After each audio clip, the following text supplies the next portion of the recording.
This morning on Daybreak, here's what you need to know.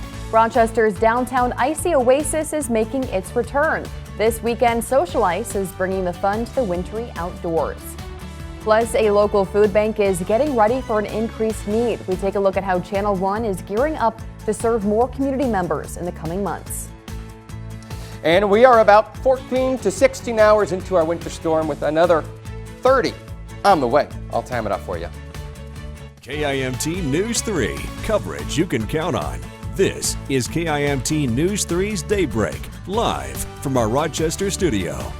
Good morning, I'm Annalise Johnson. Thanks for watching KIMT News 3's Daybreak. Today is Wednesday, February 22nd. It's 6:30. Let's get to KIMT Storm Team 3 meteorologist Sean McAday right away for another check on this winter snowstorm. Sean. Yeah, so this snowstorm is kind of in a lull right now. We're in between what's coming our way. We had a decent snow overnight, especially in parts of southern Minnesota, and now some more snow will return. By lunchtime, that snow is really returning with more wind. So we're still kind of in the first round of, hey, you got some snow, nothing we haven't seen before. Second round will be more intense. That arrives at noon today. But right now, current conditions, we're not seeing snow anywhere on our maps except for Mankato towards the west. We are seeing some snow on the radar in North Iowa. I'll show you that in a second.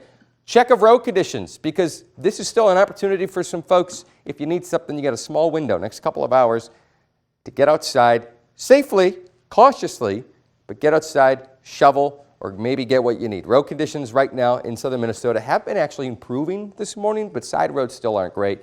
Main roads, the plows have done a great job, so commends to them for really taking a handle on the snow. Rochester's seen about 5 inches. Now North Iowa, we're starting to see some more snow move in. It's not snowing yet, according to reports from our weather stations along Highway 18, but it probably soon will as that falling snow moistens up the atmosphere. Snow's not making it to the ground. It's evaporating. How much we've seen so far in Rochester? We've seen close to about 5 inches on the north side of town, maybe about 4 inches elsewhere. That's what we've seen so far. Closer to I-90, it's like 2 to 3. Less south of I-90, not as much, but this is how much we still have to get through. Our forecast has not changed much at all. Around I-90, between what's already fallen and what's to come, we're seeing give or take around a foot. North of I-90, we have more than a foot, and south of that, we could be seeing some sleet mixed in with that snow. Blizzard warnings now extend to Freeborn and Steele counties, winter storm warnings elsewhere. There's a lot to talk about, but let's just talk about travel conditions, because right now, while they are in a little bit of a lull, they will get worse, especially for Minnesota later today. But right now, we actually have Alex Dieter and Storm Tracker tracking the road conditions in our brief lull period. Alex, where are you and what are you seeing? Sean, right now we're driving on 19th Street Northwest, and as you can see, there is a clear path right here for the cars to drive through. That's because these plows have been on the road for hours. They have been trying to make sure that these roads are good to go for morning commuters. And just like you were saying, as the morning goes on, we've been on the road since about 4:45 this morning. The road conditions just keep getting better. But I'm sure, as you can see, maybe on the side of your screen right now, the snow is being piled up on the side of the roads, and so I will caution drivers who are trying to turn into neighborhood roads or get out of neighborhood roads. That buildup and that pileup of the snow will be difficult to maneuver through for cars that aren't quite equipped for the snow, so just remember to take it nice and easy.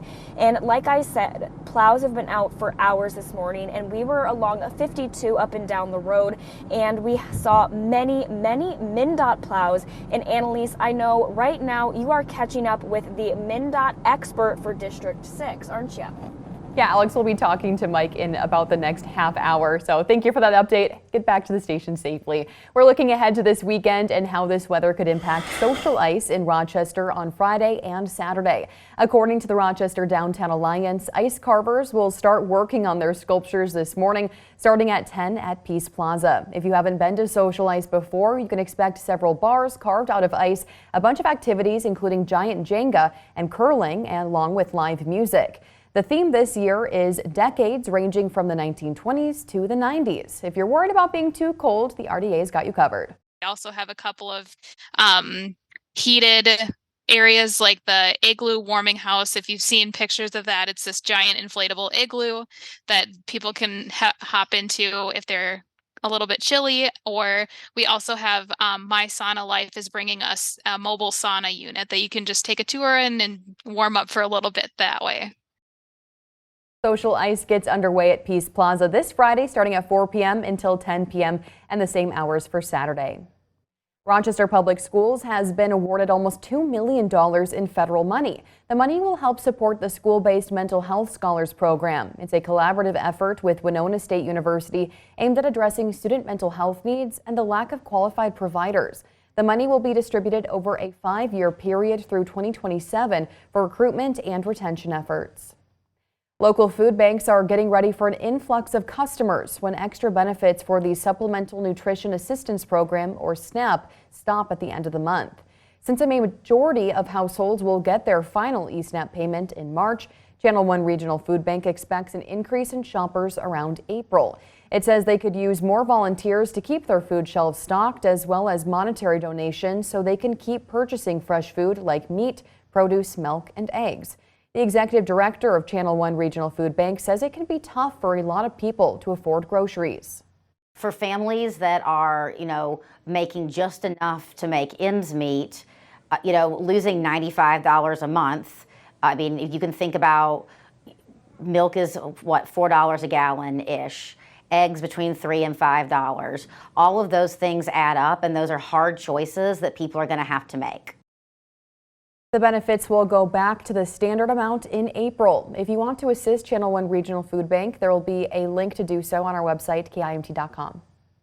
Coming up here on Daybreak, Minnesota Department of Transportation spokesperson Mike Doherty is in the studio this morning. I'll be speaking with him about the preparations MnDOT goes through to get ready for these severe snowstorms. And I'm tracking what's to come still. How much snow? We've already seen some. We're going to see a lot more today and a little bit more on Thursday. I'm going to put it on a timeline for you, help you plan out. But do know what we've seen so far has only been the appetizer. KIMT News 3 Daybreak.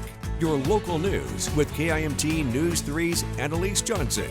Weather every 10 minutes with Storm Team 3 meteorologist Sean McAday. This is KIMT News 3. More local news that is happening right now. We are coverage you can count on.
MnDOT's been prepping for this storm for days, and Mike Doherty from MnDOT is joining me now live in the studio. Now, we are kind of in a lull of the storm right now, but especially once things start heating up later today, what do people need to know before they hit the road?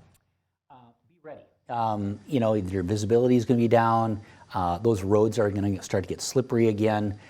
So how's your vehicle? Do you have a winter survival kit? Because if you do slide off the road, how soon can authorities get to you? You know, and I think that's the thing to think about is right now there is that window that we talked about, but later on, you know, when things get kind of crazy again, everybody's got a job. You know, snowplow operators are trying to keep those roads open. Emergency responders are trying to get to true emergencies. So if you slide off the road, that takes resources away from other things. So you've got snowplow, you've got state patrol, you got tow trucks, you've got the danger of you in the ditch as other motorists coming by. So really think about those things before you go.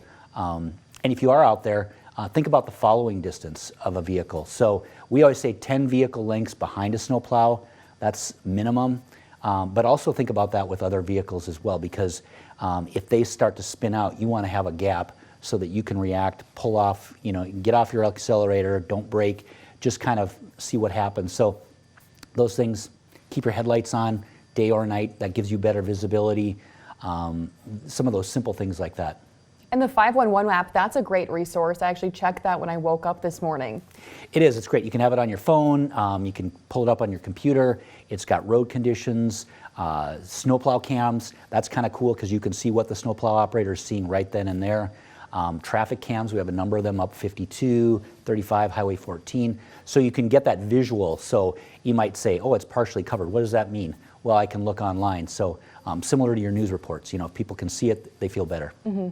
Can you tell me a little bit about the shifts that your plow drivers are going to be pulling for the next couple of days? Yeah, when we go to this, they call split shifts. So there's one crew that comes on from midnight to noon, and then another from noon to midnight. And they take breaks within there, but that's pretty relentless. And you know, you think about ourselves, if we did a 12-hour shift, we're like, okay, that's good. They're going to do multiple days of this. So they are exhausted, you know, by the end, but they also know that that's part of the job. And they do take that public safety very seriously. So they'll be out there regardless of the conditions. And, you know, I just have great admiration for the work they do. Absolutely. Definitely a very important job. So just make sure that you're giving them plenty of room to work. Yes. All right. Well, thank you so much for being here with us, Mike. We're going to get to KIMT Storm Team 3 meteorologist Sean McAday for the latest on this snowstorm. Sean, what can you tell us?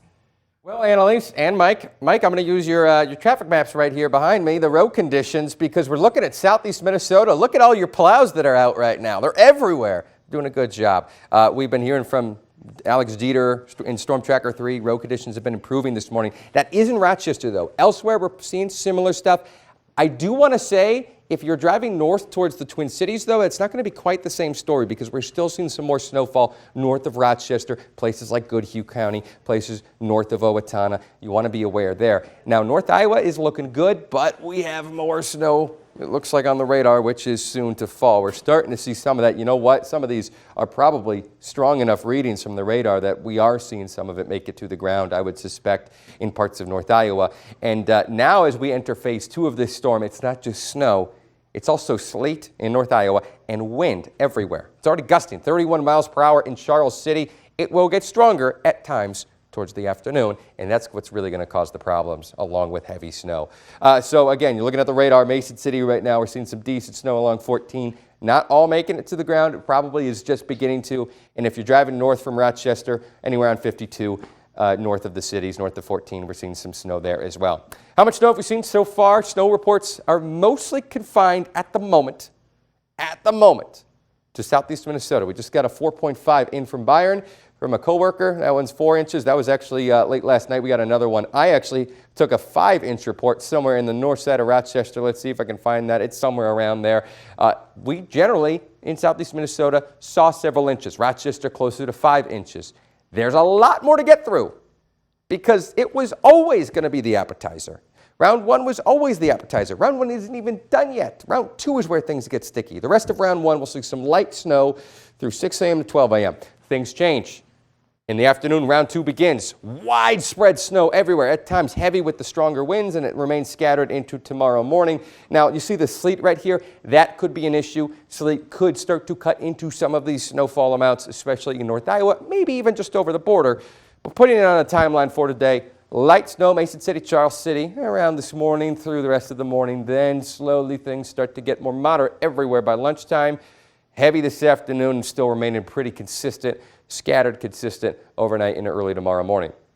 This is about how much we've seen so far, all right? This is about how much we're going to get today and about how much we're going to get tomorrow. So there's still some ranges on this, especially in North Iowa. Look at that 5-inch range in Mason City. Mason City, North Iowa, there's a risk for sleet cutting into those totals, but sleet is ice. It is still going to be problematic. North Iowa, you're either getting upwards of 6 inches of snow or you're getting less than 6 inches of snow with some sleet. Both of those are impactful. Southern Minnesota, things are a little bit more serious. Along I-90 and north of there, we're still looking at about, give or take, a foot. North of I-90, you're looking at more than a foot. And south of I-90, again, variable for the reasons I said, but still strong. I haven't even touched on the winds yet. The winds have caused an expansion of the blizzard warning to Freeborn and Steele counties. Whiteout conditions are expected there. And we're going to see similar conditions, I'm going to tell you, in Mower, Dodge, and Olmsted counties. Elsewhere in North Iowa, ice and snow will make for a pain to drive through. And then winter storm warnings continue elsewhere through tomorrow. Wind gusts will be gusting this afternoon, 35 to 40 miles per hour. You could even see a couple of stronger ones. That will make for whiteout conditions, especially when it's currently snowing at a really good rate later today. Maybe starting to wind down towards the overnight hours. I expect a little bit of a resurgence quickly in that snow early tomorrow morning. Sleet could cut into some of these totals, but here's about how much snow we have left. North Iowa, again, those numbers are a little bit more fuzzy with sleet, but you can see Rochester, 10 more inches. That's very reasonable. Albert Lee, Austin, 8, 7, 9. That's very reasonable. Still a lot more snow to get through. We've already had some snow, and it's not just the snow that's going to fall. It's also the snow that's going to blow around. It's going to be very windy. That's why there's a risk, Annalise, for some more rural communities to get cut off for about a day starting this evening. So you want to really consider that travel might be impossible, especially in open stretches later today through a good chunk of Thursday. So if you haven't gotten those groceries, gassed up the car, anything you need to do, shovel. Get it now. Yeah, now. You got a couple hours right here, a nice window. All right, thank you, Sean. Governor Tim Walz says the National Guard will be ready to help dig you out and rescue anyone who gets stranded in the coming days. Walz has declared a peacetime emergency. Other state agencies include the Minnesota State Patrol and MnDOT are also on alert. State officials say Homeland Security and Emergency Management are also coordinating efforts to prepare for power outages and response challenges. Coming up here on Daybreak, Iowa lawmakers want to ban certain books from public schools.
GOP lawmakers in Iowa are attempting to ban certain books from schools. With some heated hearings on both sides of the aisle in Des Moines, school administrators and board members answered questions about the state's removal process for books that are seen as obscene in public schools. I think I disagree with the premise of your question that because there's maybe one picture that one would find or consider obscene or mature or explicit, that makes the entire book as a whole. That logic runs contrary to how the code is written out. The hearing consisted of a lot of procedural questions and answers regarding how Iowans can go about removing books they find offensive. As Waukees Superintendent points out, the policy isn't new, but implementing it is. It is 6:50 here on your Wednesday morning. Let's get to KIMT Storm Team 3 meteorologist Sean McAday. Sean, we're kind of in a lull of this snowstorm. How are the roads looking? Roads are looking like they are improving. North Iowa, they're not bad at all. I'll say there's a couple of spots where things are a little bit more dicey. North Iowa didn't see a whole lot. Southern Minnesota, you get across the border, a different story. Generally, the further north you were, the more snow you saw. It lasted later into the night. Rochester didn't stop snowing until like 3:30 this morning. Since then, roads have gotten a lot better. Side roads, my drive to work was not good, I'll tell you. But the main roads, like 52 in Rochester, was good, and we're seeing improvements across the region. As the winds aren't shifting into that second gear yet, or they haven't yet, but now they're starting to. And now we're going to start to blow all the snow around. And later when we're getting more snow, that's really going to be the mess. Gusting to 31 miles per hour right now in Charles City. The snow is lifted just to our north. It's on Pine Island and north of there, north of Owatonna. If you're driving north towards the Twin Cities, you are seeing some difficulties. There is one accident right here closer to Hayfield on the southern edge of Dodge County. So you want to be aware that things are still not great. And the snow is falling above the sky in North Iowa. In 18. It's not making it to the ground yet, but soon over the course of the next hour and a half, it will. Then things continue to get worse into the evening hours. Coming up, I'm going to track again how travel conditions are looking for your plans today. Do know the best time is the next couple of hours to get outside. Thank you, Sean. Still ahead here on Daybreak, a local food bank is getting ready for an increased need. We'll tell you why Channel 1 is gearing up to serve more community members in the coming months. But first, here's a look at what's next on CBS Mornings. Ahead on CBS Mornings, freezing temperatures, rain, sleet, and some snow, too, could affect more than 75 million Americans in the next few days. We'll have the latest on the winter storm that's stretching from coast to coast. And ballet icon, that's Virginia Johnson, is taking a final bow. We'll look at her legacy after 4 decades at the historic Dance Theater of Harlem. And Vlad introduces us to a chef who's living the American dream. After spending more than 30 years mixing chemicals and changing careers, he and his wife now have an award-winning restaurant. We'll see you 7 o'clock on the dot.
Good morning. It is 6:54. Here's what's happening.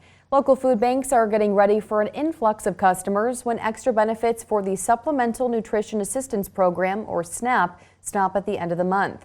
Since a majority of households will get their final eSNAP payment in March, Channel 1 Regional Food Bank expects an increase in shoppers around April. The food bank says it could use more volunteers to help keep its shelves stocked. Volunteers from Family Service Rochester are offering driveway shoveling services for seniors. The purpose is to keep seniors and those in need from slipping, falling, or even just having to be out in bad weather conditions. Anyone who is eligible can sign up at any point with Family Service Rochester for shoveling assistance, and help will arrive 24 hours after snowfall.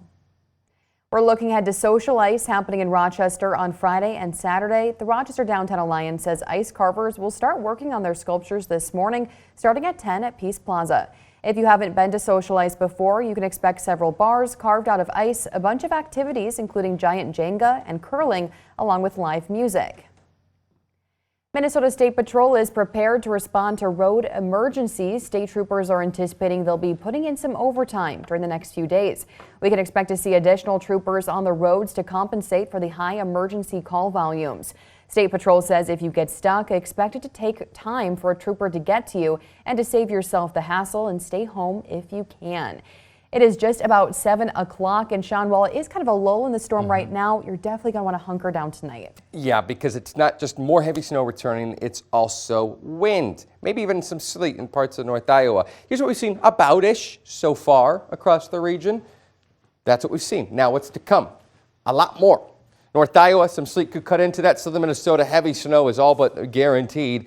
And then Thursday, you could add a little bit more on top of this too.